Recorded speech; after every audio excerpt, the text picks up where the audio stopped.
Welcome everyone to the show. Hope everybody is well. We're ready to have a conversation. Are you in? I'm in. Welcome, Coach Nick.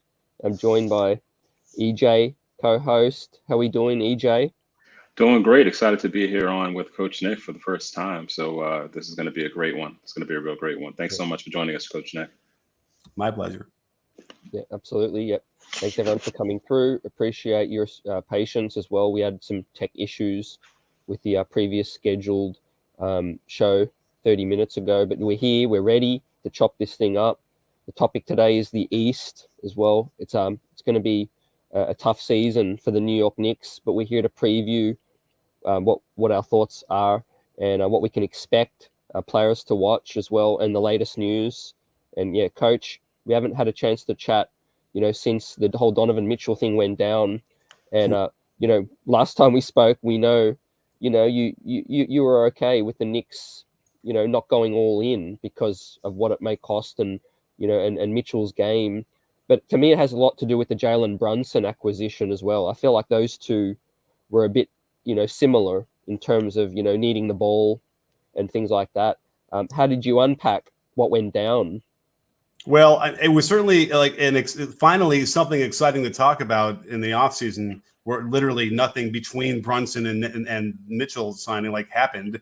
And I think it was still a shock. There were still reports that the Knicks were working on the deal up until the second that they did the deal to Cleveland. So this probably all goes, let's just blame Rudy Gobert.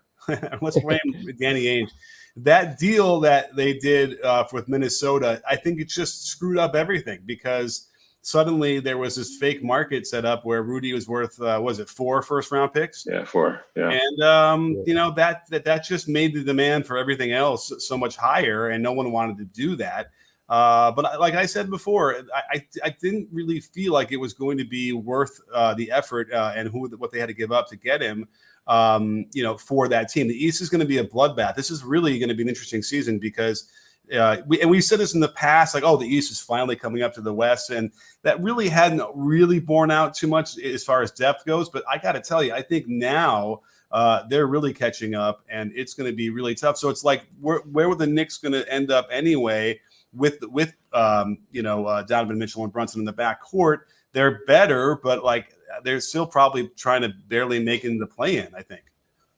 Yeah, and the fact that he's going to be a free agent in 2 years, and EJ will unpack what he said in his Cleveland presser, because that we texted back and forth, yeah. Coach, EJ and myself, and Donovan did look pretty. He thought he was going to the Knicks, and he said that was his ideal destination, and so yeah, 2 years time. But you mentioned the Rudy Gobert thing.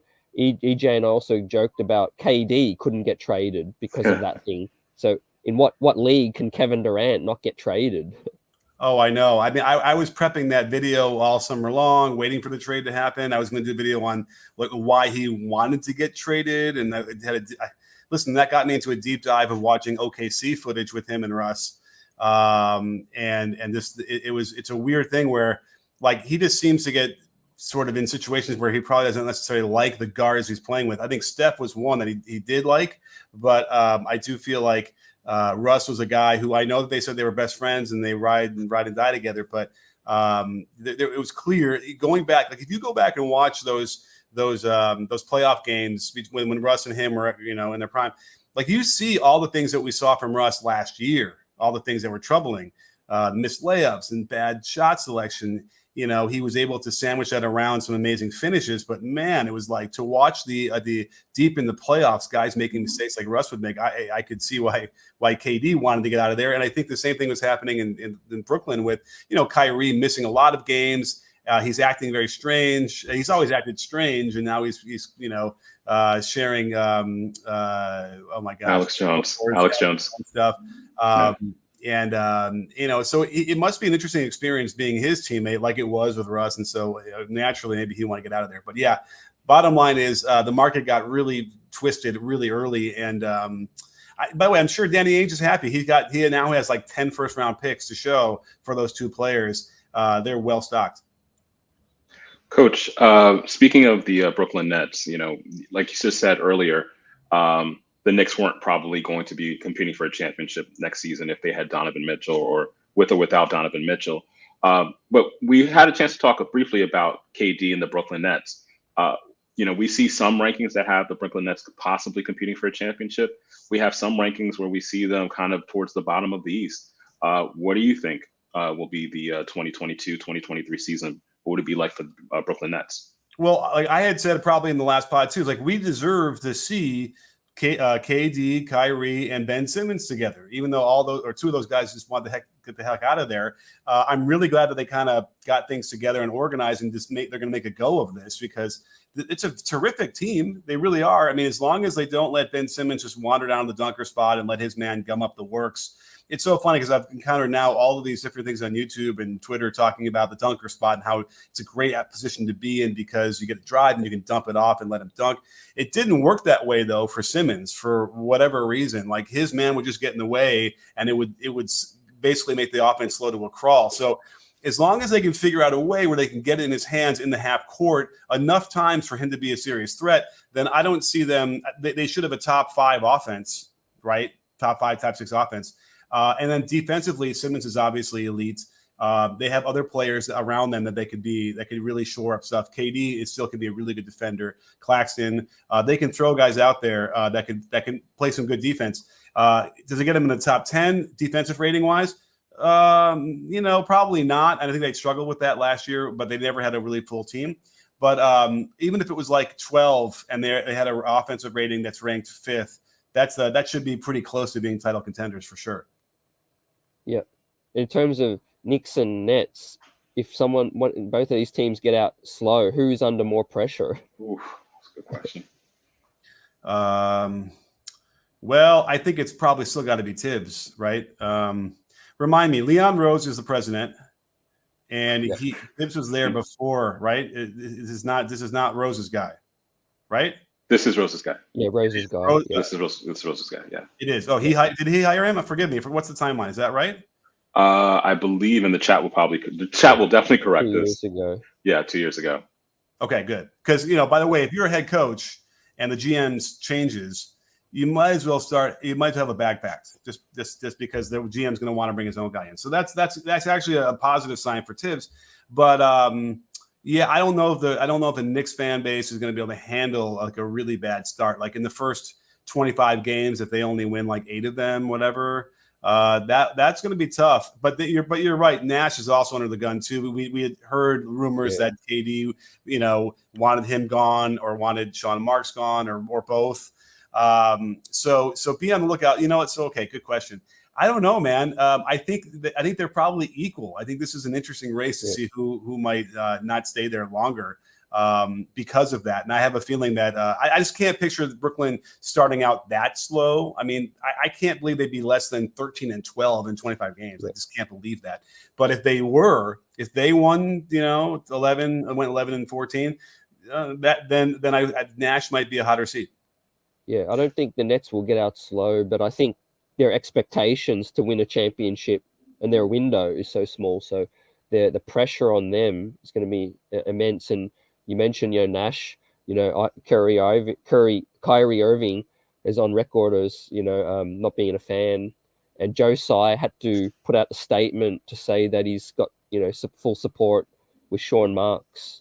That's going to be interesting. Yeah, EJ.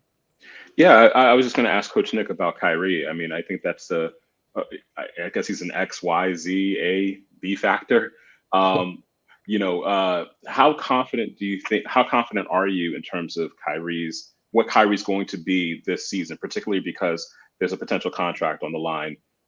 He seems to be incredibly enigmatic over the offseason. Just when he becomes quiet, all of a sudden he does what he does this week. Are the Nets really in championship mode, or should we be possibly thinking about a full reset or a partial reset in 2022, 2023 for the Nets? No, I mean they're in championship mode. I think this is win or die. I think this is the only chance they're going to get this season. They better get to the conference finals or the finals. That's like probably they're going to be their goal. It's weird that Nash wouldn't be accepted by a guy like Kyrie. By all accounts, he is a real just sort of present guy who will listen and will, bend over backwards to make people feel comfortable. So, perhaps Kyrie thinks he needs, something, because he had Brad Stevens, who was also in that same mold. He's not going to get in your face. He's not going to grab your jersey. He's not going to start screaming, yelling, using anger like maybe a Thibs would. Some players think that they need that, unfortunately, and will make us think. Like, Jimmy Butler was a little bit like that too with Hoiberg. And Hoiberg's a good coach, didn't deserve to be called out publicly for what Jimmy Butler thought the team needed. Anyway, so the point being that I think that they're in win now mode. And I think that they should be. And I think once the ball gets tossed up there, all the weird stuff that Kyrie does, and we've seen it over the years, as far as being in the locker room and the teammate stuff, it probably goes away. You marvel again at how good he is at basketball. Kevin Durant is the top 3 in the league, probably. Whether or not he believes that, I'm not sure. I don't know if you saw the Steph Curry quotes from that article last week or this week, what is time. But they have pieces to be to compete with the best teams in the East without question. Yep. Yeah, definitely. And I want to get around the table, and in terms of the New York Knicks and their ceiling this season, where you think they can finish if everything goes right, and then what is the biggest X factor for the Knicks to achieve that for you? If you had to pinpoint the biggest X factor. Mm-hmm. We'll start with you, Coach. Oh, okay. Look at it this way. Last year, the 10th place team, Charlotte Hornets, that got into the play-in won 43 games. Okay. I bet you it might be a little bit harder now this year. It might be let's call it 45. So if we start at that baseline, that's just the play-in. That's the last seed of the play-in. I would think that 45 wins would be a really nice season for the Knicks. Right? I think that would be where they would, they'd like to improve towards. They ended up finishing 37 wins.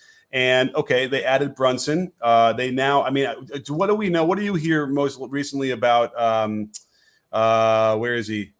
Cam Reddish. Is he going to get an opportunity? Is Thibs talking at all yet? I think that's the question. That's a huge question in terms of how many minutes will Cam Reddish get if he gets any minutes. That's the big debate in terms, especially when you look at the depth charts in terms of your 2 and your 3. I think Cam Reddish's question gets answered with Evan Fournier. Is there a world in which Evan Fournier is moved off the team, which opens up some more minutes for Cam? But like you're saying, is the edict they have to make the play-in or develop players, and that's where the Knicks are in this weird position in terms of who gets what minutes. Yeah, I'm looking at their front court. You're going to have Mitchell Robinson, I suppose, anchoring at center. And after that, you have I like Hartenstein. I think he's a good, center off the bench on a really good team. I think he showed that the Clippers, he could do that. This is a different situation, but okay. Then you're going to the forwards. You got Randle. I've had issues with his game. You got Obi Toppin, who might not get minutes either. Again, there's a ceiling to this team, unfortunately, the way this is constructed. And so can Coach Thibodeau squeeze every last drop out of it? Sure. And, does that mean that he's going to play, Brunson 38 minutes a game? Probably. Is he going to play Randle, 37 minutes a game? I don't know. Actually, is that what Randle's been getting? Watch. He's been getting 32. Randle's been getting 32 and a half, 37.6, and then 35. So he'll get his 35, 36 minutes a game. So, Thibs will squeeze out that by maybe necessarily overplaying players, but certainly playing them tons of minutes to the detriment of the younger guys who don't get the development.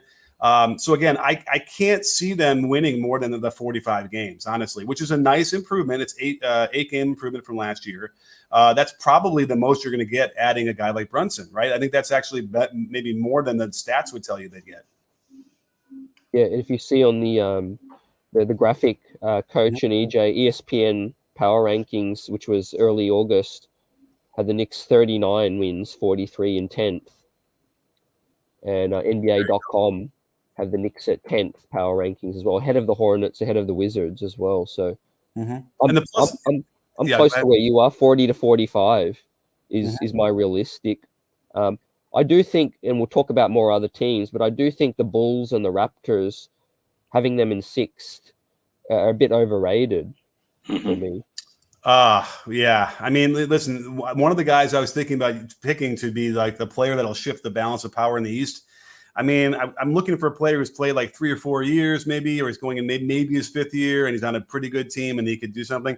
So, the Raptors could be that guy. It would have to be OG Anunoby, right? Like he would have to like make that jump. And I don't know, maybe he does. And certainly if OG Anunoby plays better and makes a jump, they will be better. They won 48 games last year, and they would probably get to 50. So I don't know if the Raptors are going to just sit down that much farther. And I got to tell you, the Bulls, when they were healthy, were really a viable team. And they completely, and they were still 10 games over at 46 wins.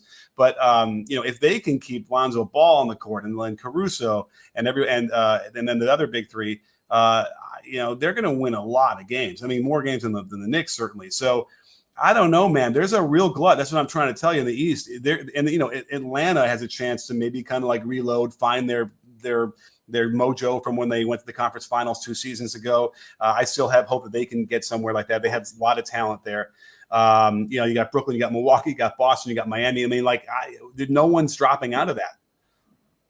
It just seems as if the East is really top heavy, and then you have a number of teams who, depending on what kind of season it's going to be, they can fall anywhere between 5 through 12.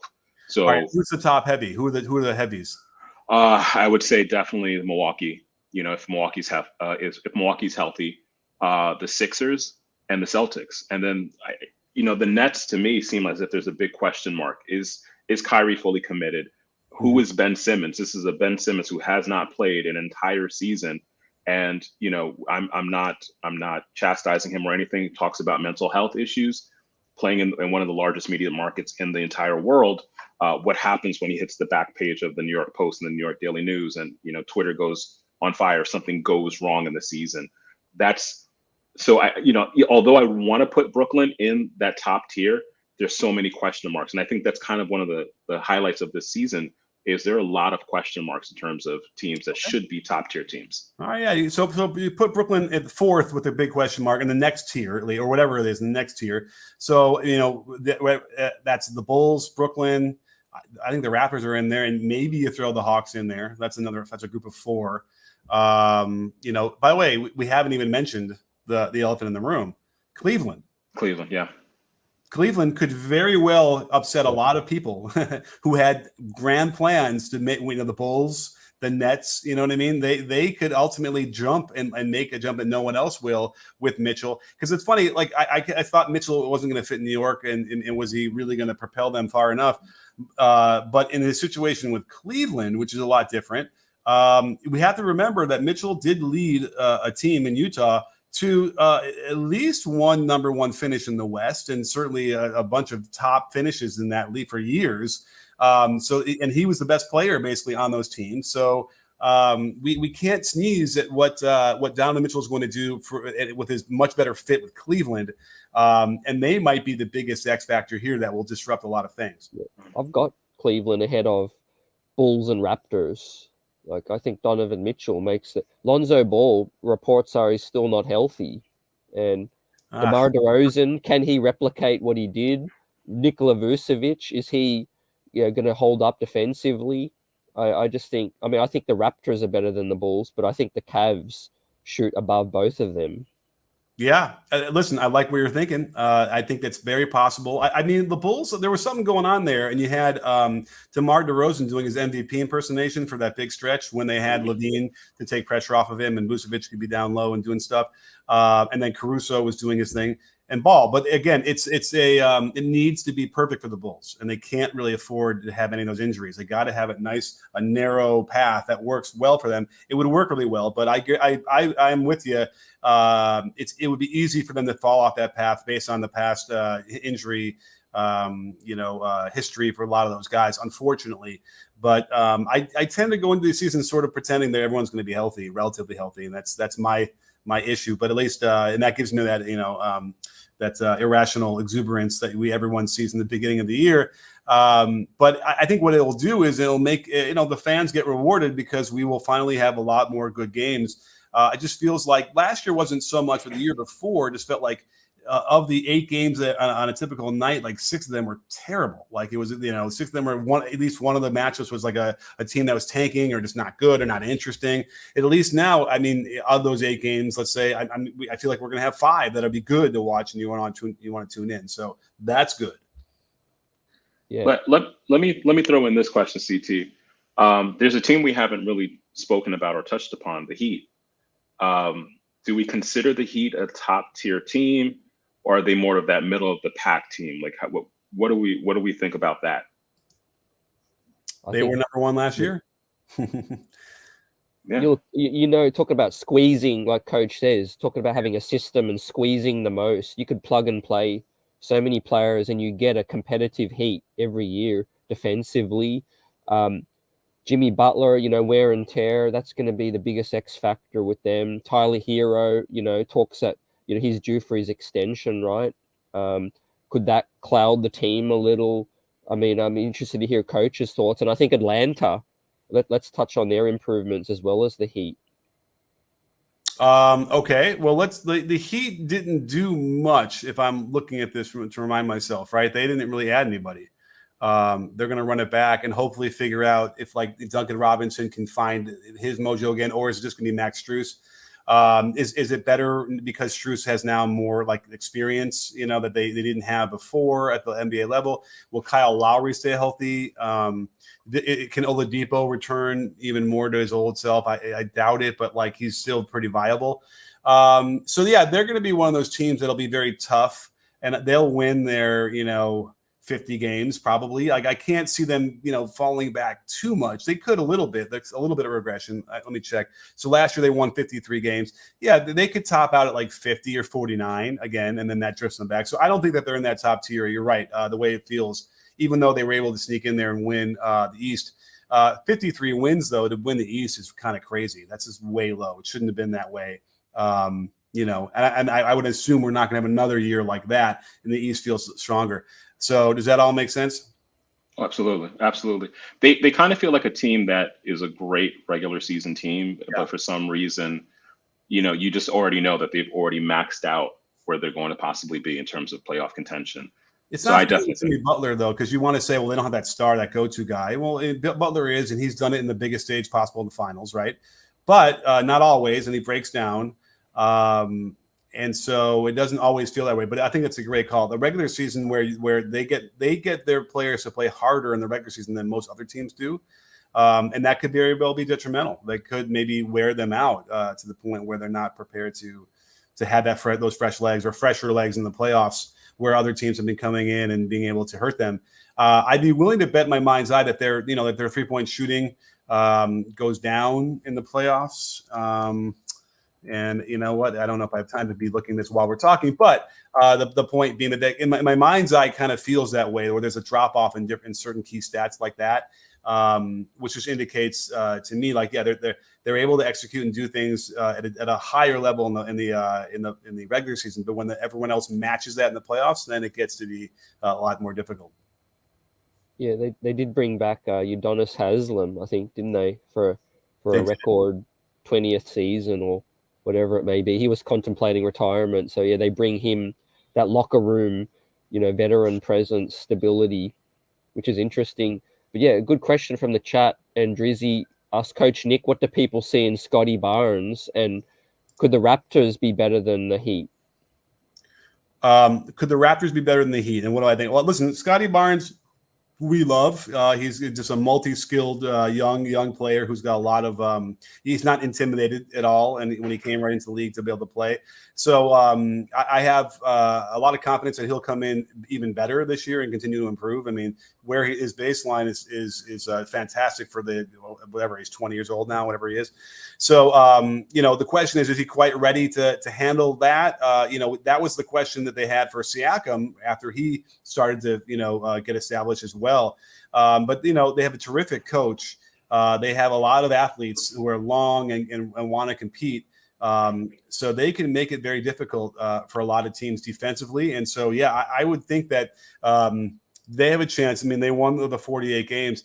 I would, it's so tough because this East is going to be better. That's the question. So you have a range here where I think that their range there, they might be slightly more likely to win a few more games than last year than they would be to win less games. You know what I'm saying?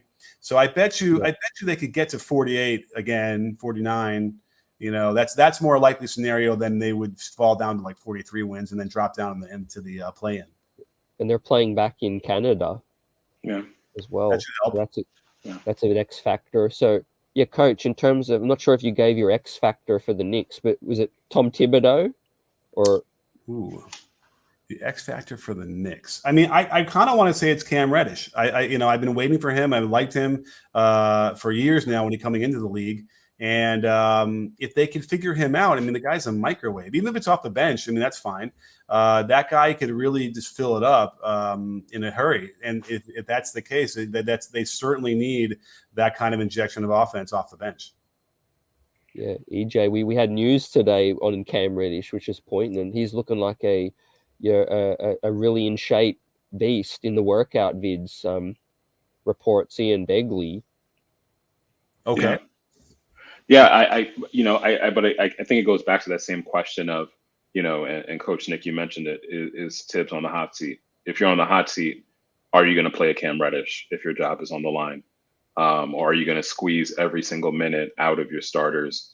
The only saving grace being that we know who the starting point guard is going to be. And does that by default improve the Knicks' performance because you don't have the ball theoretically in Julius's hands as much in crunch time? We don't know if Brunson. We don't know about Brunson yet, right? As a starting point guard who needs to run a team. I mean, he did start, and he was alongside Luka. And listen, I think I said this before in the last one, but like, there's plenty of evidence that showed that he ran the show and set Luka up some of the time. So he can do that. But it's a different animal when you're going to start the season and you are the man and everyone's watching you and you're in the MSG. And that kind of pressure, that's not easy. And Brunson is a very tough kid. I mean, there's no question that if anybody can handle it, it will be him. But that might be the biggest question mark. If Cam Reddish is like the X factor, potentially in my mind, the biggest one, then the biggest question mark has to be Brunson. Like, we don't know how that's going to work. And especially, again, the weirdest thing is to have Brunson, Barrett, and Randle, like lefties who are really lefty players, go left a lot.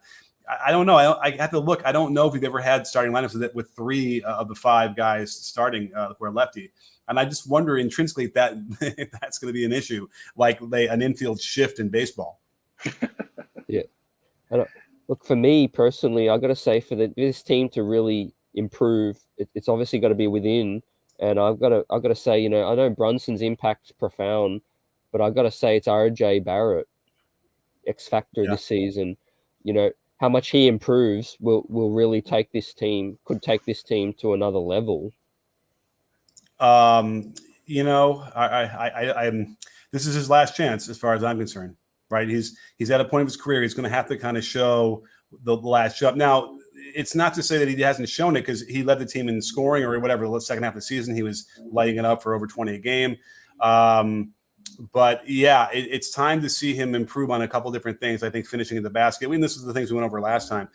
This is his chance. If he can't make another little jump, or maybe a little bit of a bigger jump, then I don't know if he's going to be able to be that X factor going forward. But I'm hoping for it. I mean, it's not from lack of effort and trying. That kid, it works as hard as he can, and hopefully it'll click a little bit more, because they're going to need that for sure. I think scoring is going to be an interesting factor for them. They have guys that can put the ball in the basket, but they need to figure out how they can do that as efficiently as possible. And then RJ is going to be a big part of that, and obviously Randle will be too. Well, that's my X factor is Julius Randle, having been the man a few seasons ago, and now all of a sudden you have another man who's been signed to a major contract, and another man who's been re-signed to a major contract in RJ. I think Julius is really, the question is, what is Julius now? Who is Julius now? Is he the one still? Is he still the number one option? Is he now the number two option? How does he adjust to this? And if he doesn't adjust poorly, let's say he's not in the same mental space if he remains in the same mental space that he seemed to have been last season, what does that do to the atmosphere and the culture in the locker room? Does that destroy the culture? Does that then have a negative impact? Do we see Thibs get fired early because he seems as if he doesn't have a handle on the locker room? So my X factor for this season is definitely Julius Randle. Yeah. And does he get traded before they try and fire Thibs? Like that could be the other order of operations. I don't know exactly what the value of Randle is. That's the other problem. You know, a bit of an inefficient scorer in the old school mode. And that's might not be what anybody wants. And especially because he spent that last year with the cloud following him, like in the Peanuts, cartoon. You know, and I didn't watch every Knicks game, but whenever I turned it on, like you could see the cloud following him. It really was troubling.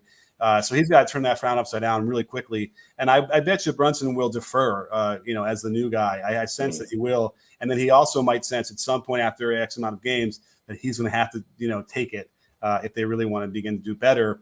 And that's going to be the interesting, you know, moment of truth in that season. I just think a part of the Knicks collapse in coach, they lost a lot of games, close games down the stretch, or they blew a lot of leads, 20-point double-digit leads. But Randle isn't great as a closer. You know, we saw, you know, he gets double teamed, he takes step back contested shots. I think he's great, you know, most of the time for 3/4 of the game. As long as he can defer in those closing moments to a Brunson, a Rose, I would prefer RJ to take more last shots, because Randle, it does get into his head. But my point is he's good throughout the game, but closing the game out, we saw the ugly side of that. Right. And he would be better for that because he would probably get as many shots as he would be getting forcing them, because I can picture him, you know, rolling off of pick and rolls and being around the dunker spot or whatever and getting like little, you know, dish offs from Rose if he's in there or Brunson and just dunking the ball or finishing around the rim. So, yeah, it's almost like try less hard and you'll actually have more output.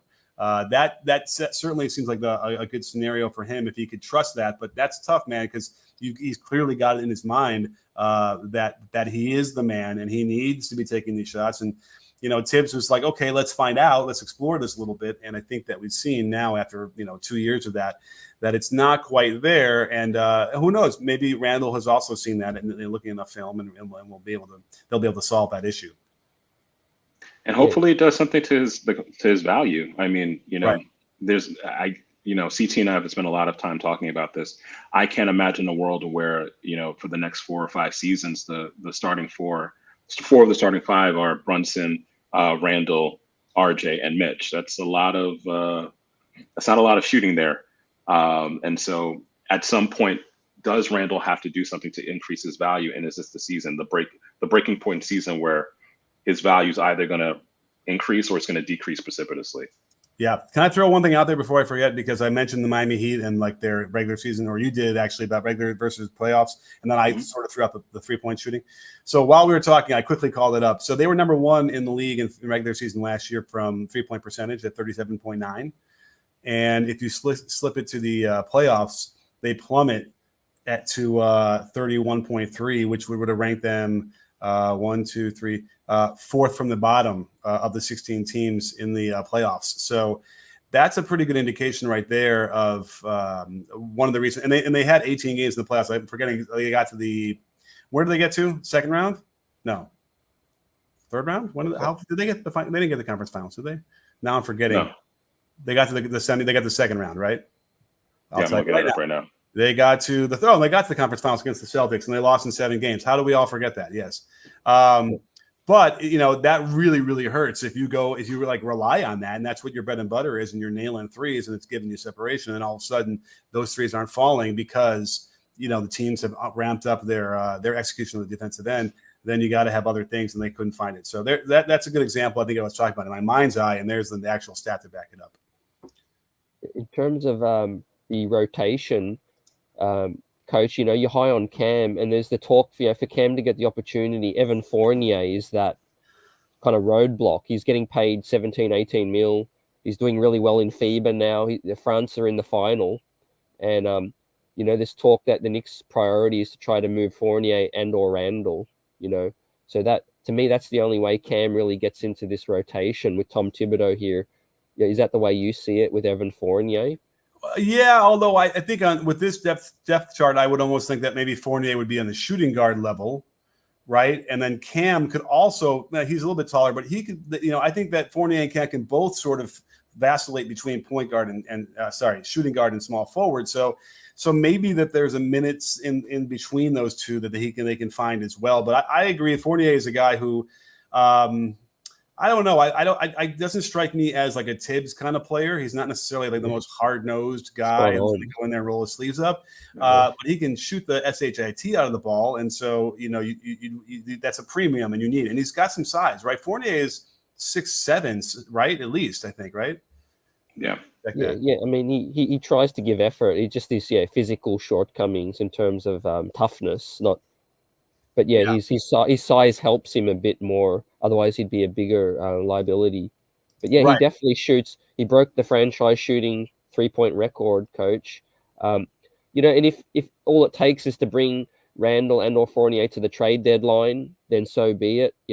And maybe Cam's still on the roster and then gets a better look towards the end of the season. We'll see. I wouldn't panic right now. I mean, just because Cam may start out of the rotation doesn't mean he may not find his way in. Injuries happen. Yeah. IQ's pretty small. So, but I like Cam at the 4. Remember we had that nice conversation about the fun small ball lineup with RJ and Cam 3 in the 4. You know what's funny is out of that, because I'm like, let's get this. How small can you get on this? We did a Magic video and a show about the Magic, and I was like, wait, they could go all 7-footers if they really wanted to. And that would be really fun too, because you got like Wagner, who is, 6'10" or whatever. And you have, oh my goodness, go on the list. Carter, Mo Bamba, even Paolo Banchero is a legit 6'10", I think, or 6'9", 6'10". They could go all 6'10" or taller pretty much and still have shooting. So I want to see that too. But yes, the small ball that the Knicks can run, I think would be fun and certainly could change the complexion. What's weird about the whole Cam thing is that he gets traded and, the Knicks weren't in the middle of an amazing season. And like Thibs didn't even put him in. We all know, I guess, that Thibs didn't want him, which is strange because generally when you make a mid-season trade, like usually you have a meeting and they all sort of agree. So that is concerning if I'm Cam, that like, I will be out of the rotation. I'm not going to get a great shot. And then I'm going to maybe let that cloud my judgment in terms of decision-making. If I do get some minutes, I'm going to like start to really just try and shoot it every time, which is, not necessarily good, but it's natural. It's an understandable reaction. And then if he starts pressing, then he starts missing, it could be a whole spiral, which again, just proves that sometimes it's so vital what team you're on and how you fit. That they could decide your entire career just by one move or one acquisition. And if it doesn't ever happen for you, then, you might never, that version of the Matrix never comes true for you. And also there's a little bit of luck involved because when the edict finally came down at the end of last season that, Coach Thibs, you have to play the young guys, Cam starts to get a little bit of play. And then all of a sudden, unfortunately, he gets injured. And that's it. So it's a wrap for Cam's season. So, CT, do we have some time to ask some questions about some other teams? Yeah, absolutely. Yeah. So, Coach Nick, what are your thoughts on the Celtics and the Bucks? The Celtics. Okay, so they didn't. Oh wait, they added the point guard from Indiana. Help me here. This is my brain. I could tell you like Malcolm Brogdon. Yeah. What? Malcolm Brogdon. Brogdon. Thank you. I mean, I could tell you like stats from random things from his career. I forget his name. Malcolm Brogdon, very nice pickup. I think we didn't talk about this before. Who knows? I've been on a lot of these. I can't remember which one I'm saying. But the point is that I think that they're going to have to make a decision at some point down the stretch between Brogdon and Smart. And we did see Smart have to sit a little bit in crunch time toward the end of last year before they kind of got things settled and then went on the run to the finals. And I just predict that that's going to happen again. And I think Brogdon's going to force them to have to say, no, we're want Brogdon in there alongside Jaylen Brown and the other guys. And I would imagine Marcus Smart, if they're winning, is going to be okay with that. And it'll certainly make them better. So, if they're better and they should be better, then, again, can they make it to the finals? Are they going to be able to like sweep the Nets again because KD couldn't handle a little extra, physicality? I would like to think that wouldn't happen like that again. And then you got to talk about the other, the rest of that run and how things will, will Milwaukee not come through with, or they be healthier again, and that could be a serious problem for them. So I like the Celtics. They should be better as a team, but again, so are some of the other teams, and also health wise. So, but I would assume that Milwaukee, or that the Boston, wins the same amount of games, if not a couple more. And then I would assume they get to the conference finals minimum based on their experience and who they have. So that's that. And then you want me to go through Milwaukee? Yeah. What are your thoughts on Milwaukee? Because clearly they seem to be the top two teams in the conference, maybe with the Sixers. I'm sleeping on Milwaukee. They're trying to get Clarkson. All reports they're trying to beef up their bench. Right. So who do they add? They didn't add it. They haven't gotten Clarkson yet, right? Oh, they added Ingles, but Ingles is not going to be ready, right? Yeah, that's right. I think they lost Portis, or did they re-sign Portis? I think they re-signed. He's still there. Yeah. He's still there. Re-signed. And then Middleton had this wrist surgery, which means he should be back. I mean, they don't need him back right away, but they'll have plenty of time to work him back in. But they didn't necessarily. They're going to try and just going to run it back, and they have a very good team as well. So they should compete. They've got a lot of experience as well across the board. And, just maybe Grayson Allen having more, another more seasoning now that he's been there for a little bit. So they're very good, and they're very well coached. They'll be, and Giannis is going to be an MVP candidate.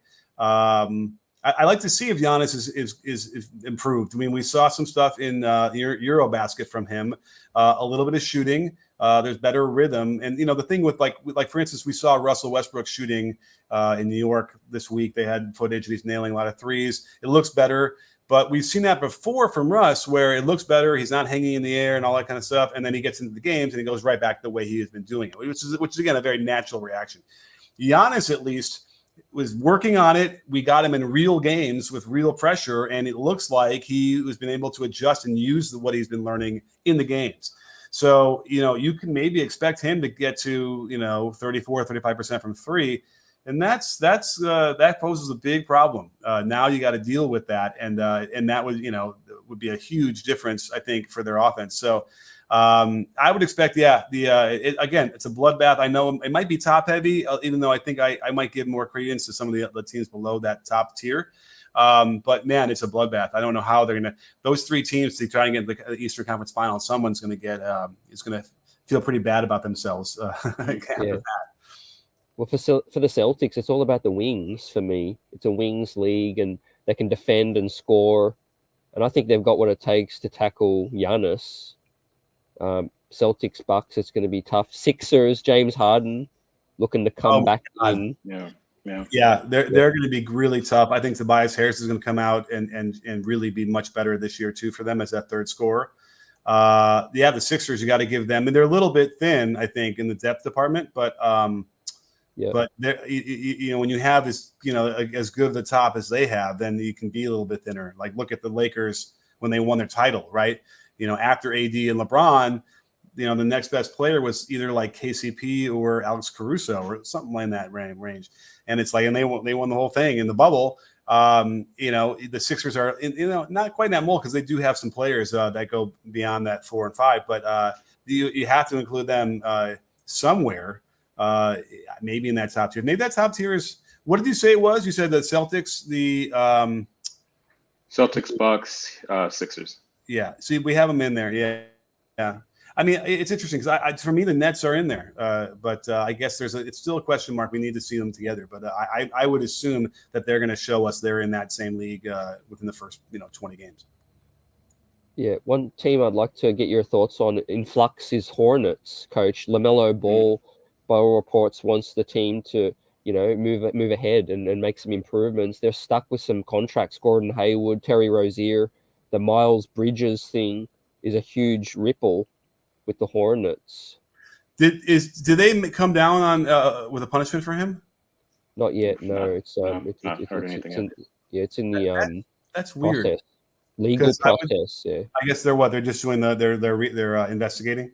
Because if it is as bad as it sounds, then he probably doesn't play this year, and that's huge for them. Because listen, I don't want to comment on what he did or didn't do from a basketball standpoint.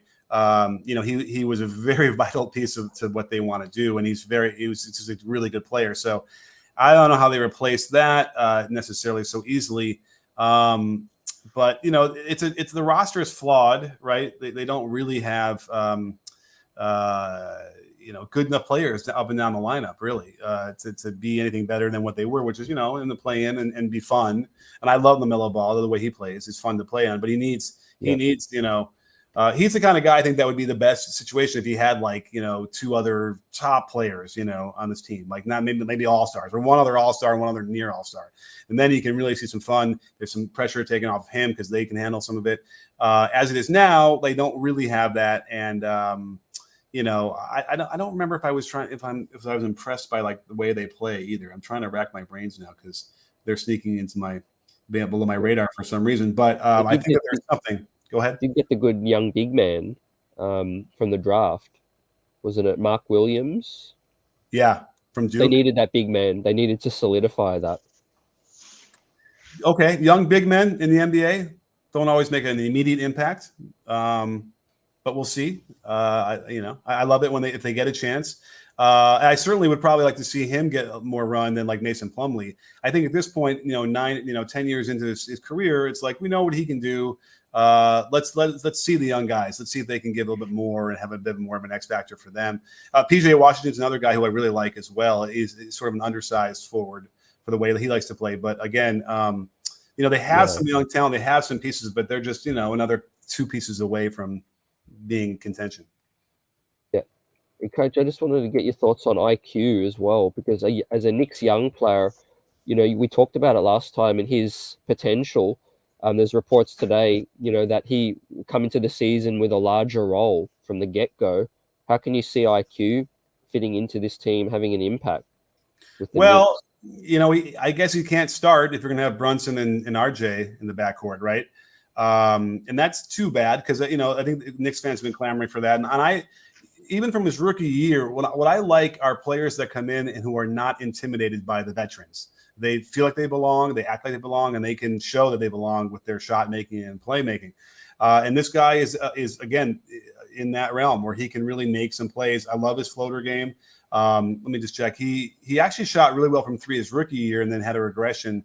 So I bet you it's he's probably somewhere in between in that average 3-point shooter at pretty decent volume. I mean, he took 5 a game and only played 23 minutes. That's pretty good. He's getting some up. So I would think that obviously, what does that mean then? It's in terms of an expanded role. Does he get to 30 minutes a game? Maybe. I don't think he can get to 30. I don't see if Rose is going to play some minutes, right? He's going to play 20 minutes a game, right?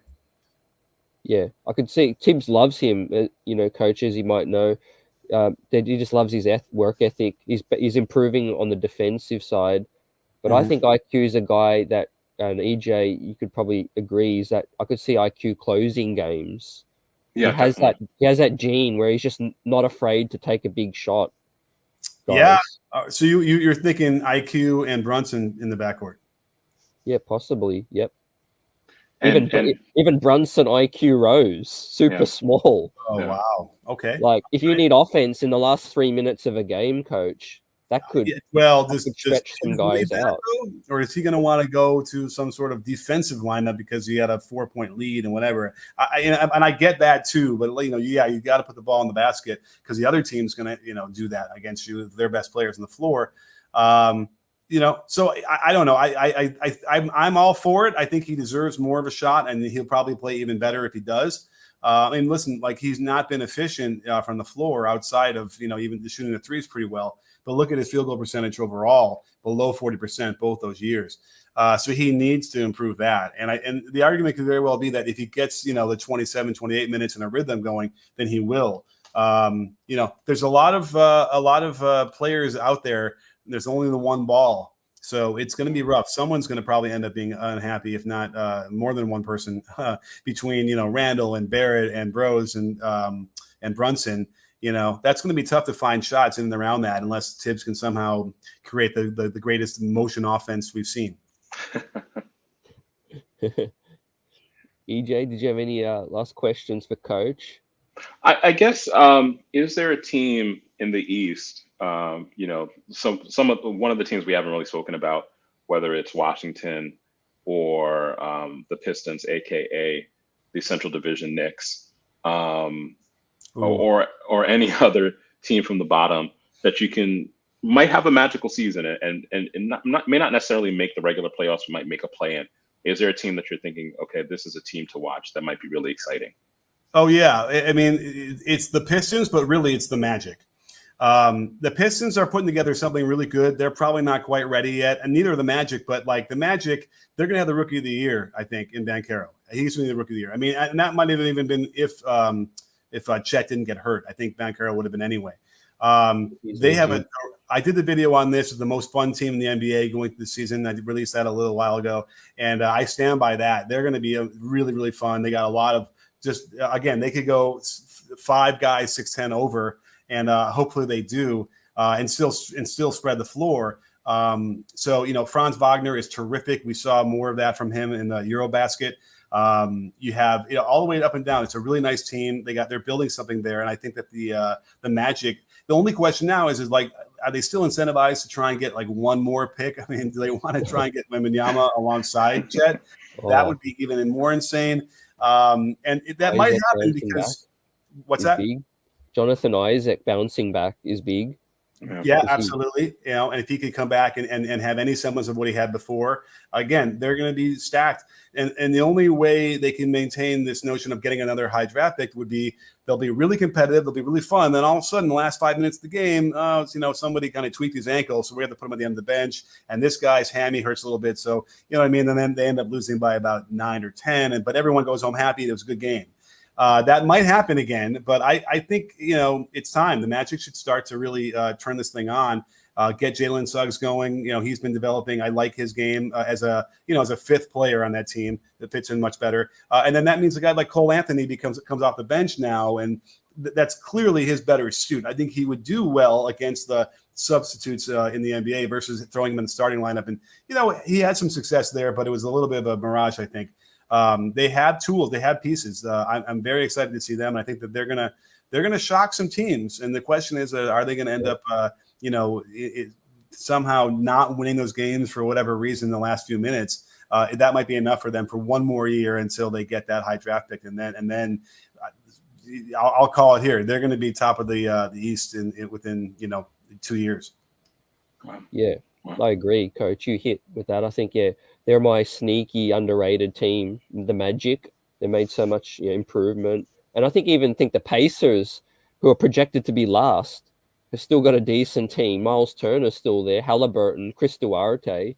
I mean, that just shows how strong this East is. Like, every season has a mind of its own. And I would not be surprised if some team that we thought was going to be really good is like down below. Yeah, I mean, I can't picture who that would be, is like in Atlanta or whatever. One of those teams somehow just doesn't put it together. But it's going to be a really fun season. I know I can't wait because, man, there's nothing going on right now, and I just need anything to watch or do. And but then again, it's also scary that training camp starts in 9 days or whatever that is. I'm gonna have to be traveling up and going to see one, and I'm not even sure I'm ready for that anyway. But I suppose let's get it on. Let's find out. It's time. It's too much pontificating and not enough observation. Yeah, and I'll throw this last one at you, Coach. A sneaky X factor is Isaiah Hartenstein, who's underrated, and the Knicks haven't had a stretch big man in a little while, and he can do a lot of things: play make, block shots, live body, and but it's a not lot of the stretch the floor like the 3-point line. A lot of the Clippers fans, he can pop the mid range better than the 3-point. Mm-hmm. He shot well on 1.1 attempts from 3, but that's not a big sample size. But the fact is, Mitchell Robinson and Jericho Sims, the other big men, don't have a J whatsoever. So right. How Thibs uses Isaiah is going to be, that could add a new wrinkle to how the Knicks play. I like Hartenstein. I like him. He's a nice player. And like I mentioned earlier in the show, like on a really good team, you can throw him out there off the bench as a big man. He'll get some rebounds, he'll block it. He'll do some nice little plays. You got to kind of figure out exactly when you take him out, so you can get maximize the good stuff and not any of the other stuff. I don't know if he's a game changer. I think that's the thing. But, I like Jericho Sims. I would, I probably would almost prefer give Jericho Sims those minutes, let him develop. I know Hartenstein's going to deserve to play, but in my mind, I wouldn't have even gotten him. I would have let just Jericho Sims have that position and then see what he does. Because again, you're not going to win more than 45 games tops. That would barely get you in the play-in and most likely an out. So what's the difference? You let Jericho Sims get those minutes, let him develop, and then did they sign Hartenstein as a free agent, right? Yep. Yeah. So they could have. I mean, listen, they had to sign it on someone, right? They have that money to spend, but. Anyway, I like Hartenstein, and I'm interested to see. I'm sure that he'll help, but I don't know if he's a game changer. Yeah, definitely. Yeah, I look forward to the content all season long, Coach. And I know you've got some big things in the works, big plans. So yeah, everybody, Coach Nick, appreciate your time. Like and subscribe, and yeah, amazing work. Keep it up. Yeah, come on by. I'm doing a breakdown of the biggest upset in Eurobasket history when Poland beat Slovenia the other day in Luka. So I got that game breakdown, explaining how that worked. So come on over, watch that. It's fun to watch a little Eurobasket and what they run out there, which is a little bit different than what we see in the NBA. Yep, really fun. Thanks, Coach. We'll talk to you soon. You got it. Thanks for having me on. Anytime. Thanks, Coach. Pleasure. That was Coach Nick, EJ. We can continue to chop this thing up for a bit if you got some time. Yeah, of course. Always got some time for you, buddy. Yep. And I will answer some questions from the chat. But yeah, it was fascinating to continue to talk about this East because it's going to decide the Knicks' fate this season. Coach Nick was clear with he thinks 45 wins is achievable, but I got to agree with what he said in the fact that would be a really good improvement. I think 45 wins. Yeah, no, 45 wins would be really big. I mean, and we've been talking about this like for a lot of the off season, just how big of an improvement having a Jalen Brunson would be for the team and what that means in terms of closing games. I mean, I think we forget how many games last season we just didn't close well. That idea of having a definitive point guard who's not going to turn over the ball, who's going to execute the offense. I mean, like think about how many games we would actually sit and watch and ball movement would stop, or, you'd have an inopportune turnover. That's good for like 2-3 wins. You're not going to win every, close game. But last season, not being the most talented team, having Alec Burks as your de facto point guard for most of the season, I mean, there is room for improvement when you do have a legit point guard. And Coach Nick said it, someone who you could argue was really setting up Luka and not the other way around. Yeah, I think the Knicks' biggest strength is their depth, like in terms of like just more guys you can count on. So if there's an injury, yes, there's still a rotation jam in terms of like, maybe we need to shed a Fournier or a Randle to clear up more minutes. But in terms of like an 82-game season, we're built for the grind, I think. If an injury happens, EJ, there's 12 back-to-backs, but only four of them require no travel. Yeah. So I think that's going to help out, for the long grind for this season. More guys that can play make and handle the rock. With Brunson in here, but IQ, I brought him up. Let's not sleep on his ability to handle the rock and take over, secondary ball handling duties, Yeah, and I would also say too, and we didn't have time to talk about this with Coach Nick, but I think that and I love the fact that you say this. You say every season has a mind of its own. The other part of the season that has a mind of its own that influences what will happen with this next season is, the Knicks are a team that can sneak into the play-in game, perhaps with the right bounces of the basketball, can sneak into the playoffs. But that also can affect other teams as well too. And I know often when I'm on the podcast, I talk about them. We don't know what might happen with the Brooklyn Nets. So each team where the ball bounces the wrong way, that has an impact on what the next season might be. So instead of like this kind of average team where we're just kind of expecting the 10th seed, perhaps not even making into the play-in, if a Brooklyn, Kyrie does something that's very Kyrie, if it becomes apparent that Ben Simmons can't handle New York, and Brooklyn, do they start to begin to blow it up in the season? And that kind of moves New York up a spot. And so if it starts to move New York up a spot, then do roles become more defined because you see the possibility of making the playoffs? And so I think that's something we have to consider as well.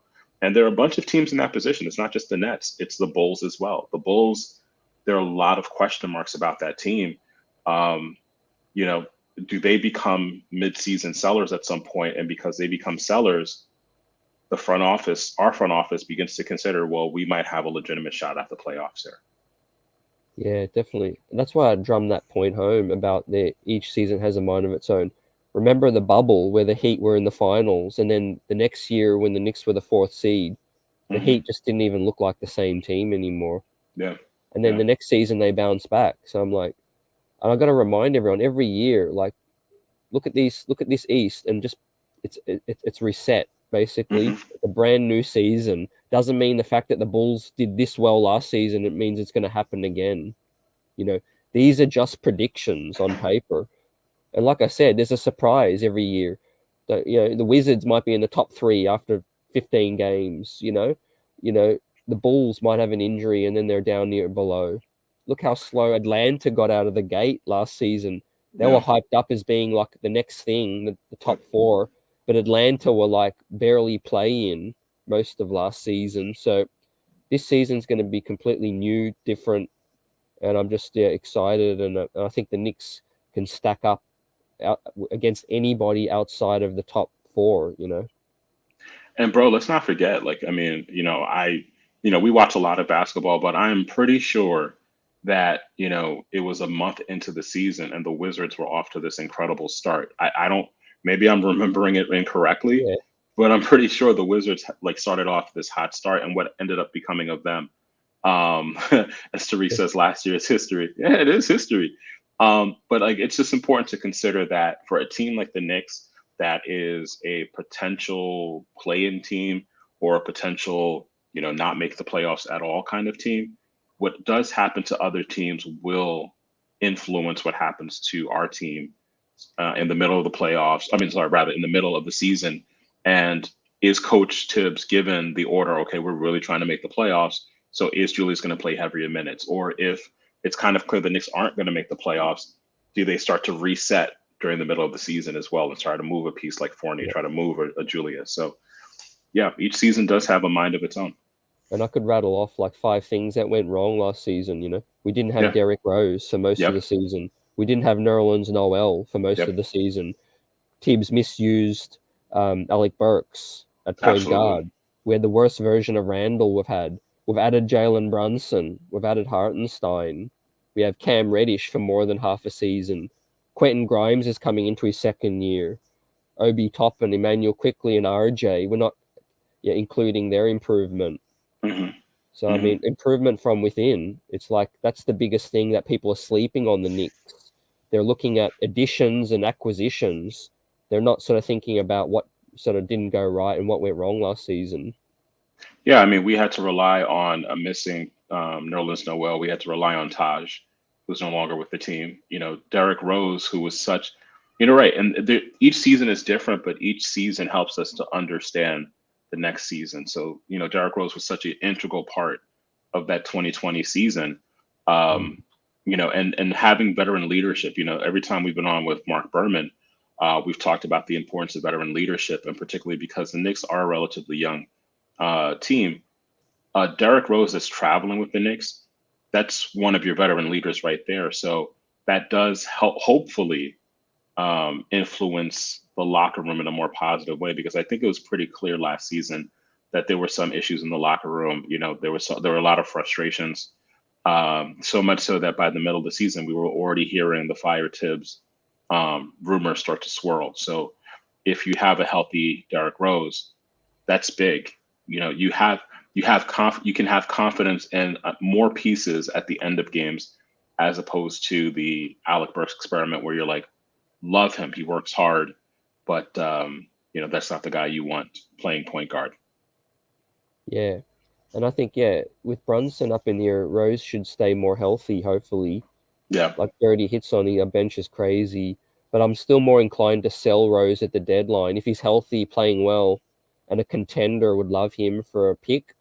It's hard not to sell Rose for me and free up more minutes for IQ and Deuce as the backup spot. Yeah. Well, you know how I feel, and I you saw me smile when Coach Nick said it. that, the Rudy Gobert thing, I've been beating that drum since, ever since that trade went down. But I also do think that the season, this will probably be a different kind of season, in that the market will start to reset, as we get, as the season begins, because there are a lot of incomplete rosters. Like, like for example, the Lakers, and I know we were spending a lot of time talking about the East today, but there's no way in my heart of hearts, I believe that the Lakers are going to start this or going to go the entire season with the kind of roster that they have right now. The Pacers, for example, there are a lot of moves because of that Gobert trade that just didn't get done, or they're just rosters that are incomplete because of how high the market and how volatile the market became because of the Gobert trade, because KD couldn't be traded, because of the Mitchell trade. So I really do think that the roster that we have right now definitely will not be the roster that ends the season, whether we win or whether we lose. Yeah, completely agree with that. And also, I do feel like there is a move coming. There are still roster spots open, EJ. The Knicks signed Daquan Jeffries, who had a good account in Summer League, as a body in training camp. But there's talk they're not as interested in Carmelo Anthony. I don't know if you saw that report. Yeah, I did see that. Yeah, they don't really see a fit for him, which is understandable. Do you feel like a move can happen before the season begins? Definitely. I definitely think, that they were just, I feel like there are a number of teams that, like our team, that have incomplete rosters. And, like, for example, the fact that Melo isn't signed, the fact that Blake Griffin isn't signed, LaMarcus Aldridge hasn't been signed. Like I can imagine, for example, the Celtics are looking at their roster and saying, hey, Gallo's gone down. We need to make a move. So I really do think that a lot of the rosters in the league, because of the Gobert trade, because of, everyone waiting for Donovan Mitchell and how late these trades kind of went, and like they seem to just be hovering, it's really stalled the business of the league. So I can imagine the Knicks making a move at some point to kind of reshape the roster or make it have more symmetry, before training camp, or because there is an imbalance there. There's something that obviously we're not in the front office, but when you look at that roster, there's some holes here that don't make any sense. Yep, definitely. And shout out to the chat, everyone. Appreciate you rocking with us and your support. It's going to be a fun season as well. We're getting ready and excited, and I know you are too. And let's talk about some questions and things popping up. Sincere Salute says Brunson getting 32 minutes like last year. And Sanger says Rose got to go because Deuce got to play as well. So, yeah, that's something that I could see happening later in the season. But with Thibs here, EJ, he's going to be against selling Rose. I think if the Knicks are above 500. Let me. I like playing games, dude. Let me ask you this question: who's more likely to not make it to the end of the season on the team? Randle, Fournier, or Rose? Okay. Who's less likely to be finishing the season? Yeah. Okay, I'll probably rank them in this order: Fournier first, Randle second, Rose third. All right. What about you? I was good at asking the question. I wasn't ready to answer it. I would say Rose is the least likely to end the season with the Knicks, just because I think of the three, he's probably the easiest to move. And if it's a battle between what Thibs want and what can happen, the front office is going to move Rose, especially if it becomes clear we're not even in contention for a play-in. I think Fournier is probably the more movable of the two between Fournier and Randle. So I would say Rose, Fournier, Randle. Yeah. I could see your point about Rose. His salary is like expiring as well, right? Yeah. So that's gravy. If a player is playing well, they're valuable to a team, and they're expiring. That's all the ingredients you need to see bring that into the trade deadline and see how it's playing out. See how Brunson looks. See how the pairing look together as well. Yeah, Gerard says Fournier, Sherwin on the Obi Toppin situation. He wants Randle here long term. We know his opinions. But another dynamic to that decision is Leon Rose's decision. It's not what Tom Thibodeau. Well, hopefully, it's not what Tom Thibodeau wants. It should be what Leon Rose should do. What makes more sense, right? That's business. If Derrick Rose can get you a first-round pick, and the Knicks aren't winning a championship, you have to pull that trigger, because we got young players that can slot in next to Brunson or behind Brunson. Yeah, it's funny you should say that. And the reason why I went with Rose first is because, I'm always looking at, like, for example, the Lakers and, like, what are the stuff that's coming out with regards to the Lakers, what are the rumors. Utah really did set that market where, like, a Mike Conley, a Bogdanovich, these guys might net a first round draft pick because the market was so high. So if you're in New York and you're sitting on a Derrick Rose and then LA needs a backup point guard, someone who has veteran savvy, and they're offering a first round pick, even if it's not in 2023, but let's say it's 2025 or 2027, can you let Thibs prevent that trade from happening? And I don't think he's winning that battle. Honestly, I don't think he's winning that battle. If you can net a first round draft pick, sorry, Thibs. Yep. Play deuce more. Agree. And I referenced this point about what gives me hope is the Taj Gibson thing. I know Thibs would have loved to bring Taj Gibson back, but they were realistic about it. They thought, hey, with Hartenstein, with Obi, with Cam, with all these people, there's no way he's getting, the minutes he wants that he could get out in Washington. And I think I'm glad to see that play out. Taj is like family up in this thing, but we did what's right by him as well. We let him go to a team that, can still make the playoffs and he can have a bigger role with that team. And what's funny too is that I don't know if you had a chance to check out the Mark Berman piece about the front office. We talk about this all the time, like the organization or the organizational structure and, who does what. And we've raised that question a million times with Berman about, well, who's in charge of this? Who's in charge of this? What does Brock Aller do? What does, Steve Perry, what are their specific jobs? And one of the things in the article that was mentioned is about how Leon Rose has a certain level of inexperience. And maybe in that inexperience is an unwillingness to assert your voice or assert your power. But maybe we're starting to see, and again, guys, please hear me carefully. Maybe we're starting to see Leon begin to assert a level of confidence in telling Thibs no. Like, okay, you don't get to retain Taj Gibson on the roster. Maybe it's you have to play the kids at the end of last season. So there might be a lack of clarity in the front office, but there seemingly seems to be a little bit more clarity in terms of the Leon Rose Thibs dynamic, where Leon seems sometimes to be willing to tell Thibs, no, you're not going to get what you want, and this is what I want, which is not the worst thing. Like, Thibs might be the kind of person who's a fantastic coach, but he might need people to tell him, no, like, you need to do it this way and figure it out. Yeah, definitely. He's in his third year now, and the pressure is there, but the pressure's not going to be on Leon. Let's not forget, he didn't get Donovan Mitchell, and all eyes are on Leon as much as they are on Thibs. And connected to that is the Cam Reddish acquisition, because that was Leon's move. That's a player he liked and a deal he wanted to do. Tom Thibodeau couldn't find room for him.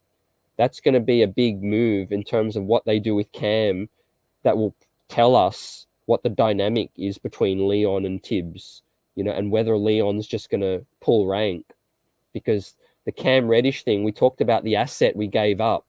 Yeah. We have an asset now with Cam Reddish. It's either play him or flip him for another asset. That's what needs to be done as a stable, credible organization. I said it last time. I said it last week. I ideally want an organization where the front office and the coach retire and they're not fired. because the best organizations, that's what happens. Greg Popovich will choose when he leaves San Antonio. No one is going to ever force, Eric Spoelstra or Pat Riley out. They're going to walk out the way they want to. And that's really what you want in your organization, where there's so much alignment and that the organization decides, all right, we're leaving, as opposed to like every couple of years, we're forced to like say, okay, well, we want a new administration. So I think we're starting to see Leon get to that point. I think not necessarily us, but I think we don't really look critically enough at that Cam Reddish move. Because it kind of seems like, Leon, that might have been one of his first episodes where he told Thibs, this is what's going to happen. We're getting this piece, regardless of if you like it or not. Which that's a big move to tell your coach, we're the front office, make this happen. And not only do we want this piece, we're sacrificing an asset in a league that really prioritizes assets. So I think that's something that there might, the clock might really be ticking on Thibs, and we don't know it, we don't realize it, but there might be moves that are happening that are showing Thibs you don't really have as much pull, or you don't have as long of a rope anymore, because these are certain things we do want to see. And maybe their vision is to try to see Obi and Cam play more four, and then, maybe Randle. Yeah, let me ask you this. You asked me who's the least likely to be on the roster at the end of this season. Which player out of those guys would the front office prefer to get out of right this day, right now, if they could? You're good. That was a good one. That was a good one. I think all signs point to Randle, because one of the things when you assemble a roster that's so left-handed heavy in a league that is reliant on shooting, outside shooting, that kind of if you're trying to evaluate between Fournier and Randle, I'm sure the front office is choosing Fournier because, one, you need outside shooting. Aside from possibly Q Grimes and somewhat streaky IQ, Fournier really is your most consistent shooter. I think the issue that the front office has is that they're in a tricky position given what Randle's season was in 2020, 2021, and how high his value was versus what it became 2021, 2022, where you would be selling a depressed asset. And they don't want to do that, especially in a league that seems to be more and more infatuated with assets, draft assets and draft capital. So, I think that's, if the front office if we could give everyone truth serum in that front office, they'd probably want to move Randle. But the question is, are you trying to get it to the amount of value that he had, if it were possible, closest to 2020, 2021? Yeah, you hit it with that. And I agree with Tarek as well. With Cam, there's a high likeliness they will find a new home for him, that's more likely than finding playing time, I think, right now, is finding another home for Cam. And I honestly think, there's the talk about the Lakers, but unfortunately Bogdanovich is available from Utah. If he wasn't available, you would think that the Lakers would be turning all their eyes to Cam. But that's the bigger situation. I think that's going to play out, EJ, before the start of this season. Utah have one more move or multiple moves in their bag still, and so do the Lakers. I just can't see them bringing in Westbrook at this point. And do you agree? Do you think that's the big player in this with Utah, LA? Maybe Knicks get involved? Yeah, I think there are certain teams that you can just tell they were just waiting for other business to get done. So Lakers, definitely. Utah, Utah wants to lose. They want to lose as many games as possible. You do not hold the league up hostage with an AK-47, 15 grenades, I want all of your children and I want their children. You don't hold up the league like that unless you're trying to really bottom out. So what's the point of having a Mike Conley? What's the point of having, some of these players? Even when the Knicks were flirting with the idea of trading RJ, do you think that they were really going to keep RJ at the salary that he had, or were they going to probably try to flip him? So, I think it's kind of clear that Utah has moves that it's willing to make because they want to bottom it out. The Lakers, they have moves they need to make because, like when we do like the West, the analysis of the West, where are the Lakers in the West? I mean, they're not close to being championship level. So they have moves. Indiana has moves to make, if they're trying to bottom out their team. Yep. They've got to get younger. They have to get younger. So, and they have to shed some of those contracts. So I think that there are a lot of teams that, and that's not even mentioning us. That's not even mentioning like, I think the Celtics have another move that they probably want to make to pick up a wing. There are moves that have to be made. And I think that depending on where things go, like that's where we'll find the Knicks seeing how can we get involved in this as well. If the Bucks are interested in Jordan Clarkson as a sixth man, they would definitely be interested in Derrick Rose. Absolutely. Coming off the bench. You know what I mean? So that's interesting. Yeah, there's big players out there. There's teams pushing to get that final piece. And I think the Knicks' flexibility with Cam, expiring deal, Derrick Rose expiring deal, I think there's moves in them. And we both talked about on the last show, there's no way this roster is the one finishing this season. Yeah, and what's interesting too, and I just thought about this as well too. Here's another team that we're not really thinking about, but we kind of talked about when we were speaking with Coach Nick. The Sixers.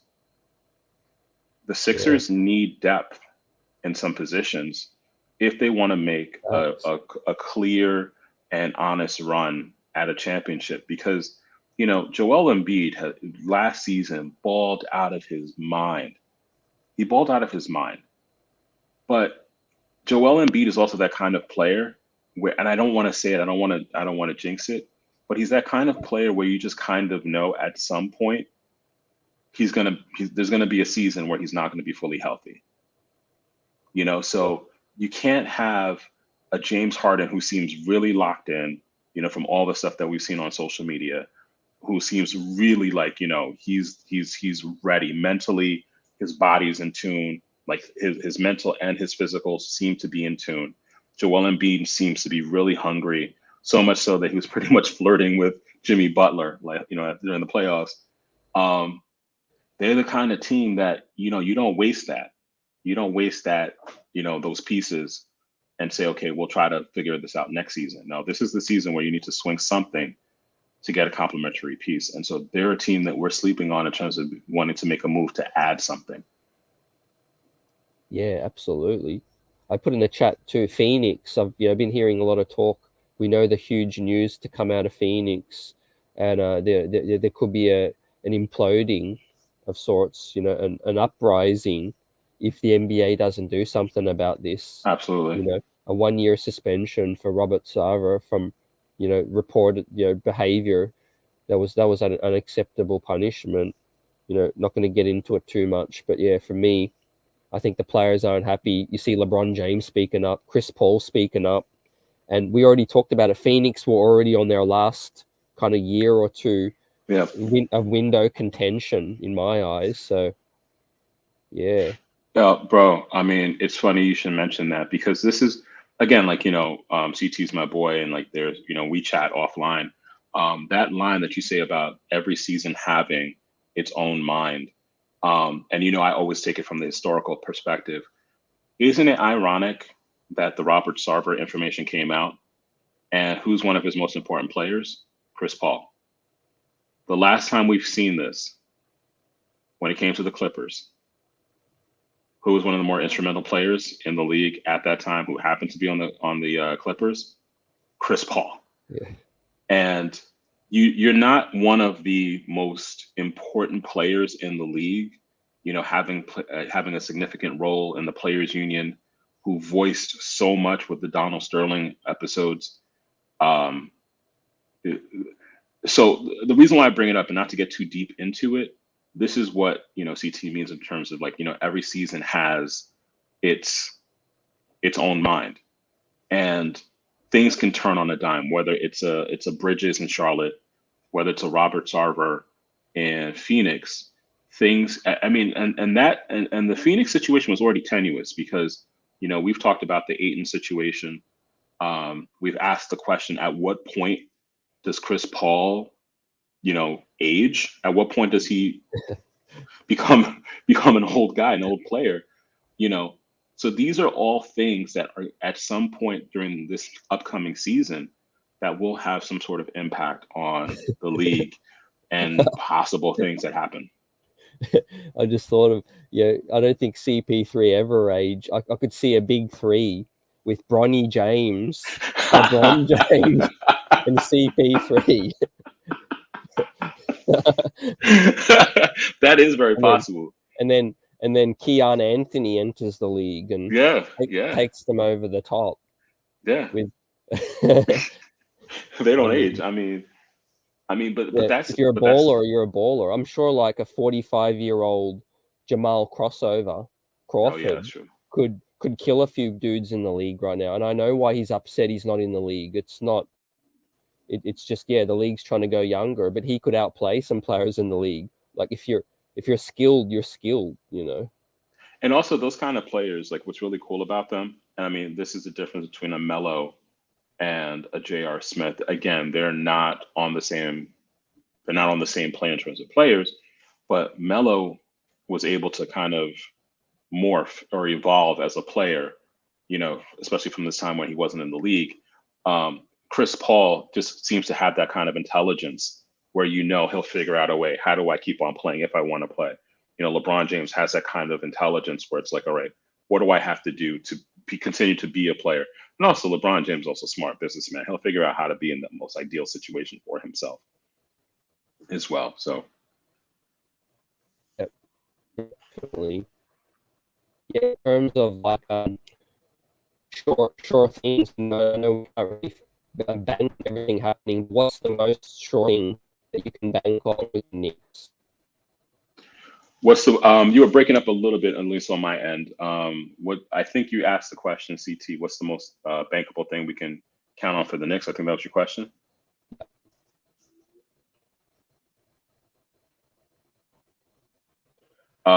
So I'm not sure if I'm still on or CT's still on.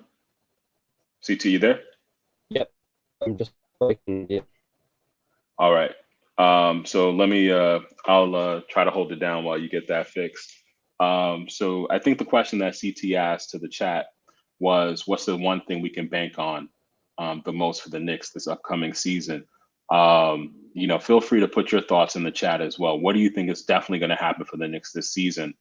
I would suggest that I think the Knicks, what's definitely going to happen is I think that RJ might lead. It's been a long day.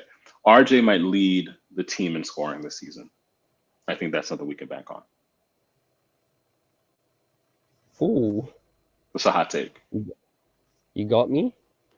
I got you. Wow, I'll leave the stream for a second.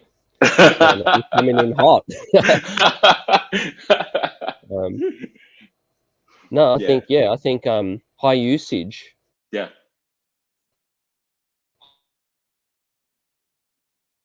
Did we leave CT again?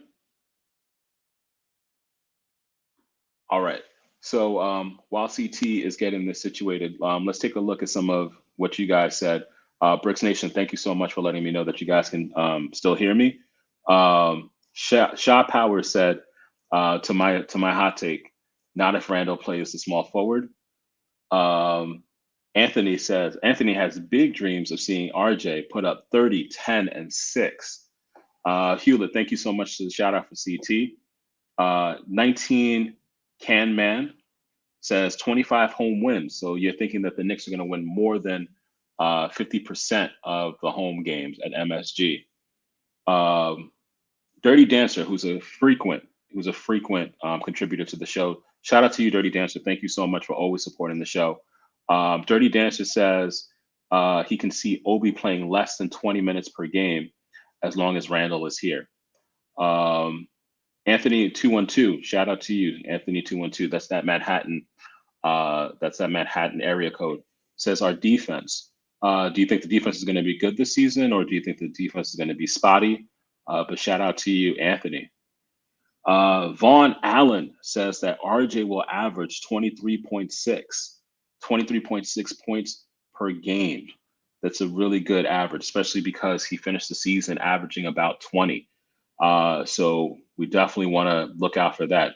And put in the chat, how many points do you think RJ is going to average this season, especially having finished this last season with 20 points? He vowed that he was going to get to 20 points. And, he was good on his promise. And now that he has this new contract extension, will he average more than 20 points than he did last season? So we want to shout out the chat one more time. It's your boy, EJ. You might be expecting CT. CT had a few technical difficulties, had to leave the stream for a second. So I'm holding it down while we wait for our guy, CT, to make it back to the show. Put all your thoughts in the comments. Please share with them. I'm going to hold this down until we get CT back. Make sure to like, subscribe, and share Knicks Buzz with your fellow Knicks fans. Hewlett, shout out to you. Salute to you too, man. Salute to you too. Thank you for shouting me out. Anthony 212 with another one says, if we're above 500, you can expect to see no trades. That's a good question. That's a good point. I mean, we were talking about that before, about whether or not we can actually see the possibility of there being trades this coming season. And I think a lot of it has to do with what we see happen with the rest of the East.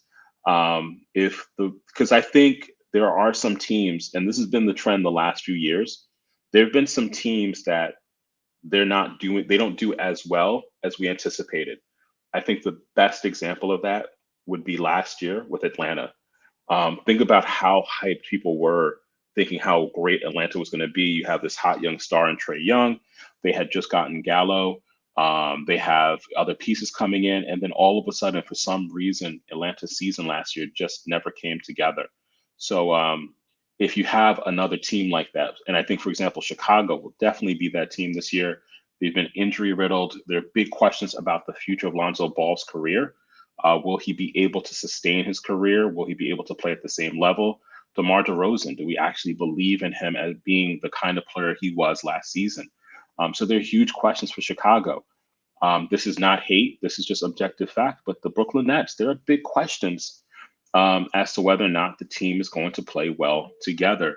For example, will he be all in? The last 2 seasons, he hasn't played full seasons. And, I shouldn't question someone's desire. I shouldn't question someone's willingness to play. But there are you can start to raise the question, does Kyrie want to play a full 82? And if we go back to last season, they were willing to play the majority of their playoff games on the road, which says a lot. So he's back. Everyone, shout out to our boy CT. But so if we do perform over 500, I do think, Anthony, that there might be a trade, but it might be a trade to shout out Jay. Shout out to you, Jay, man. I appreciate that, brother. But I do think that we'll make a trade. It won't be selling, but rather maybe we'll look to get some pieces in. Yep, I lost you for a second, but I'm back. And what were you last hitting on? Yeah, so we were just going down the chat, just having some fun with the Knicks fam here, and just hit on some of their points, some of their predictions, what were their ideas in terms of what was going to happen for this season. And so we were just looking at one of Anthony's points about the idea of possibly what will happen if the Knicks hit 500, and should we expect to see any trades? And I really do think that our season will be not just dependent on how we do, but some of those weird teams it's been happening the last couple of seasons, where teams that were thought of to do well just didn't do as well as they were supposed to, like the Hawks. Here's a team we have not mentioned, and this team just really bothers me: the Wizards. Yes. What's the deal with the Wizards? They've got too many pieces. I mean, they've got depth is like almost counterproductive that they've got, I think. Talk about making some moves. They need to consolidate their roster, I feel. Yeah. I mean, you got Denny Advidar, you got Kyle Kuzma, you got KP, Bradley Beal, a lot of wings. Yeah, they seem like a team that doesn't. They seem like a team that does just enough to look like they're going to be competitive, but for some reason, the season starts and it's just, and obviously last season they performed really well the first month, but for some reason, like, once the season's at the end, you're like, okay, Wizards are going to wizard. Yeah. And talk about, season of its own. I think RJ and Julius are going to have the biggest chip on their shoulder that they could possibly have, because talk about RJ wanting to come in and not only just have a big fourth year, but after what's happened around the league and, and getting his extension now, and then all this talk, I think Julius hears what's up. Like, if those guys don't come in as motivated as possible, then they're not as competitive as I think they are, Yeah, definitely. I mean, I would never want I would never want one of our players to have a bad season, but in watching, going back to the pandemic, going back to 2020, when all of us were watching The Last Dance, there's something that I think we all learned about basketball players, professional athletes. A lot of them really they have motivation for days, and they look for the negativity. They look for the hate to motivate them. If it's true that players are motivated by hate, Julius Randle is going to be playing for the MVP this season, because there was so much hate last season. I think there's a reason why that he's been putting on social media all these workout videos, all of these, like, these quotes. Clearly, last season did not go the way he wanted it to, but the hard part was that we didn't get into the playoffs last year. But the benefit might be a motivated and focused Julius Randle for the season. Yeah, and when was the last time we really had a point guard of Brunson's quality with Randle? Well, the last time he had a point guard with Elfrid Payton that looked for him, got him in his spots, it was the best Julius version.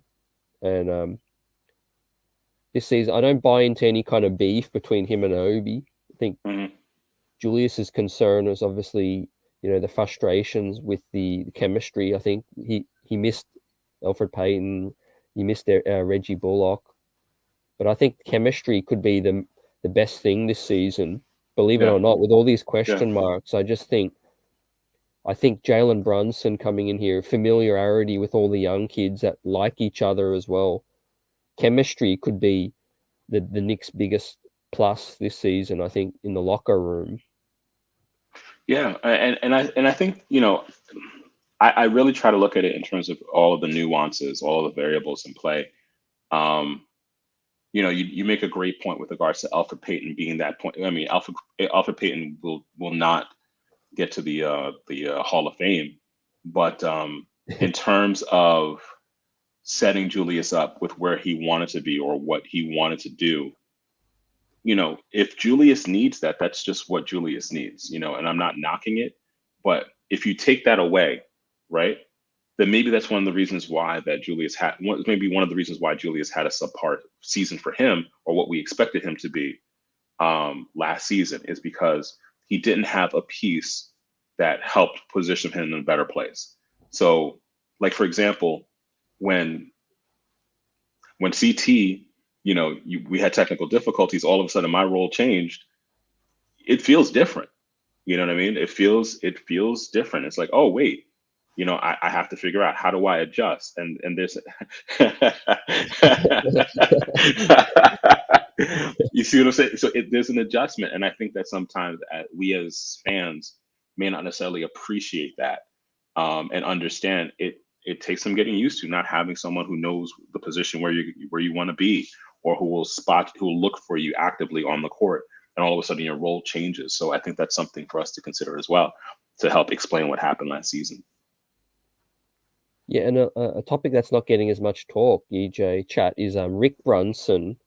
Having him here, what's his impact going to be? Do you think it's going to, give Thibs a lot more, another louder voice in the locker room? We know what happened when Kenny Payne and and Woody left, Mhm. and having that other outspoken voice now backing Thibs up as well. What are your thoughts, chat, and everybody, on Rick Brunson? I'm not as educated on what Rick brings in terms of like, his previous stops. Yeah, I think this is always the question in terms of Tibbs. It's like the question, like what we were reading about from the Berman piece with regards to Leon Rose delegating to a Gerson Rosas or a Brock Aller or Scott Perry or Walt Perrin. It seems like Tibbs is the opposite, where you might have a number of these coaches. It's I and I've asked this question to some of our guests before. How empowered are they to do certain things?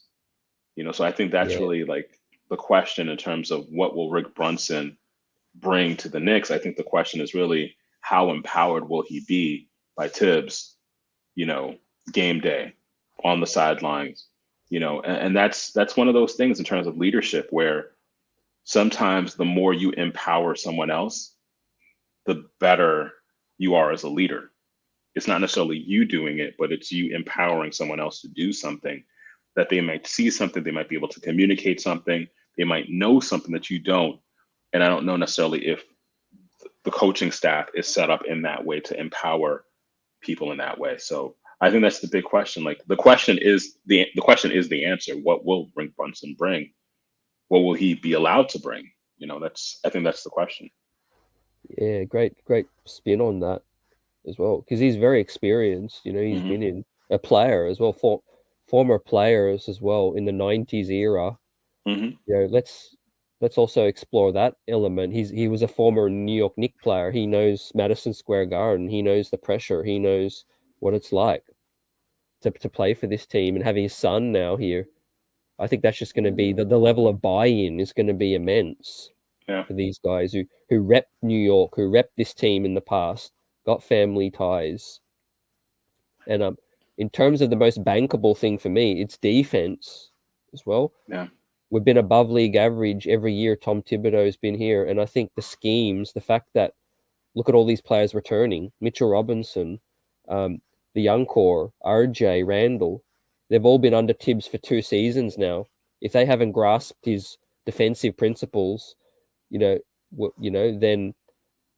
not heading in the right direction. And our defense has been above league average. So I think this year, look for our defense to be solid again, even without some of the key pieces, because it's more about Tibbs's schemes, I think, rather than personnel. Yeah. And, we talked about this last week. There's something about cohesion. When we're talking about, for example, Cleveland, um, Cleveland is a very funny team because will they be able to gel quickly and be able to recapture the magic of last season when you add an additional piece? That was going to be one of the concerns that we had with the Knicks had we landed Donovan Mitchell. You know, Yeah. how do Donovan Mitchell and Jalen Brunson and Randall and RJ, if he were still on the team, and Mitch Robinson coexist in new roles? We don't have to worry about that. Most of the players that are returning to this year's roster were here last year. And so I think what happens, especially when you have a clear number one point guard, is there's more clarity of role and people can feel more comfortable knowing this is what I'm supposed to do. I feel comfortable knowing this is my job. I'm not going to be asked like Alec Burks to bring the ball up the court, to orchestrate to set up the offense. There's a clarity of roles. I know the guy to my left. I know the guy to my right. I know what he wants. I know what he doesn't want. I think that's something, again, when we talk about internal improvement, you can't really diminish or dismiss, rather, you can't dismiss how important that is in terms of cohesion. Yeah, absolutely. Yeah, spot on. Man, I'm excited for this season. There's only a couple of weeks or 8 days till camp, right? Yeah. Media day. We're Yeah. going to be here buzzing all season long with the chat rocking out, and it's going to be fun. More shows, more guests. This wise knowledge that EJ has holding us Thanks. down. Appreciate you. Oh, thanks, brother. Thank you always for having me on. I really appreciate you shout out to the chat, man. Shout out, the chat really held us down when CT, had to deal with the technical difficulties. Chat kept on buzzing, holding me down. Shout out to you, Rayology. Shout out to Dirty Dancer. Shout out to Tariq. Shout out to Gibson, Vincent, Johnny, Gerard, Anthony, Shay, Shah, E. Gibson. Shout out to all of you guys. Thank you so much for blessing us this evening.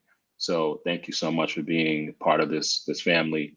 And please support this show. We love doing it. We love being with you guys every week. So smash the subscribe. Please smash the subscribe and let somebody you know about Knicks Buzz. Yep, absolutely. EJ, fun show. Talking to Coach Nick, and we'll continue this grind until we hit the season. Then it's full steam ahead. Media Day is going to be awesome. But yeah, we texted during the week with the Donovan Mitchell situation. We gotta hit that. Still seems like an open book. Yeah. Yeah. So just behind the scenes, we saw the interview I think he did with Brian Windhorst, and as soon as I saw that clip drop, I texted it to CT, and I'm like, does this sound like a guy who's very happy to be in Cleveland? and I know like a lot of us we were bombarded with Donovan Mitchell information the entire summer. And for some of us in Knicks world, Knicks universe, we're tired of Donovan Mitchell. But I hate to break it to you guys. It doesn't seem, for now, things can change. But for now, that seems like a guy who was very confident that he was going to be a Knick. And that's why he was all over the place in New York City. His heart seemed to be really set on living in New York, playing in New York. I don't know if this is a guy who's really, I shouldn't put it this way, but this seems to be a guy who, in a couple of years, when he has the right and the power to leave, might decide, I'm out, I'm coming home. Yeah, it's fluid, it's dynamic. We'll see what Cleveland look like as well. But they're going to be fun. They're going to be fun this season. Definitely. But I just think everything happens for a reason. We have a great squad we can continue to rock with, develop from within, and then we'll look more and more attractive. I think that's the story that I took from this. You can't just bring in that star straight away. You've got to continue to grow your current players and your situation, look attractive for more to want to come. And I think, the Knicks have a lot more flexibility, and it's going to be a very, very interesting season ahead. But it's been fun. And Friday night, thank God it's Friday. Appreciate everyone ending the week with us, and have a lovely weekend. Stay blessed, and we'll pick it up soon. Peace. Peace.